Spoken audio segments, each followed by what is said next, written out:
Ce dimanche marque le coup d'envoi de la campagne pour la prochaine élection présidentielle au Congo. 26 candidats sont en lice.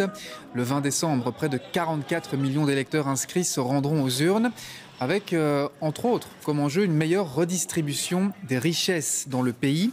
D'ailleurs, hasard du calendrier, ce dimanche se termine aussi l'opération 11-11-11 qui visait cette année à sensibiliser aux conditions dans lesquelles sont extraits les minerais dans le monde. Des minerais, vous le savez, dont regorge la République démocratique du Congo, sans pour autant que les populations locales ne profitent réellement de ces richesses. C'est par exemple le cas dans les fameuses mines aux abords de la ville de Lubumbashi. Envoyés spéciaux sur place, Radonel Barodi et Benoît Feit. Lubumbashi, c'est la capitale économique du Congo, la deuxième ville du pays, le chef-lieu du Haut-Katanga, une province célèbre pour le cuivre et le cobalt dont regorge son sous-sol. Mais ces richesses ne profitent que très peu aux habitants qui manquent de tout, comme ici, dans le quartier de la Rouachi, une banlieue populaire de Lubumbashi qui vit depuis plus de 20 ans dans l'ombre de Rouachi Mining. Une gigantesque entreprise minière, barricadée derrière ses murs et barbelés, au pied desquels les enfants jouent dans des eaux usées qui charrient toutes sortes de polluants. Selon la loi, l'entreprise a l'obligation de redistribuer une partie de ses bénéfices aux communautés voisines pour améliorer quelque peu leurs conditions de vie. Des engagements qui sont en fait rarement respectés.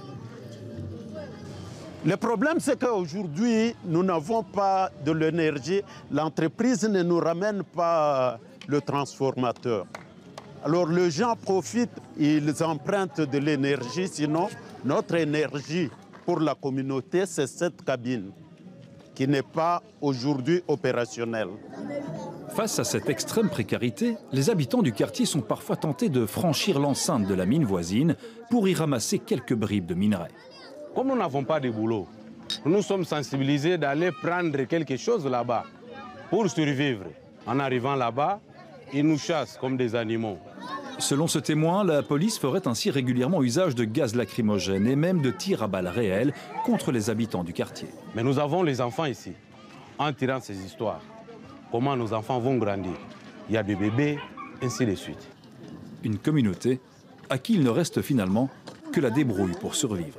La mine de cuivre et de cobalt de la société Rouachi Mining se trouve juste derrière moi, juste derrière ces remblais sur lesquels vous pouvez voir des femmes en train de travailler, en train de briser des pierres pour en faire des graviers. Un véritable travail de forçat qui illustre bien les conditions de vie déplorables de la communauté qui habite ici, juste à côté de cette mine. Ces remblais sont qualifiés de stériles car ils ne contiennent pratiquement aucune trace de minerai. Alors, les riverains se rabattent sur ces pierres pour en faire du gravier destiné à la construction. Une activité qui occupe les hommes, les femmes, comme les enfants, depuis que le quartier a été complètement envahi par la mine de Rouachi Mining. Malheureusement, depuis 2004 jusqu'à aujourd'hui, il y a des gens qui sont encore ici, qui n'ont jamais été indemnisés et qui n'ont jamais été délocalisés. Conséquence, ils sont obligés de subir tous les impacts négatifs de la proximité des remblais avec leurs habitations. Rouachi Mining n'a pas donné suite à nos demandes d'interview.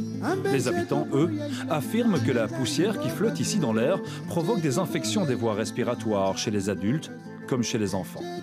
Mais sans aide de l'État, impossible pour eux de déménager. Alors ils restent là, à survivre dans cet enfer de pierre et de poussière, sur les remblais d'une des mines les plus riches de Lubumbashi.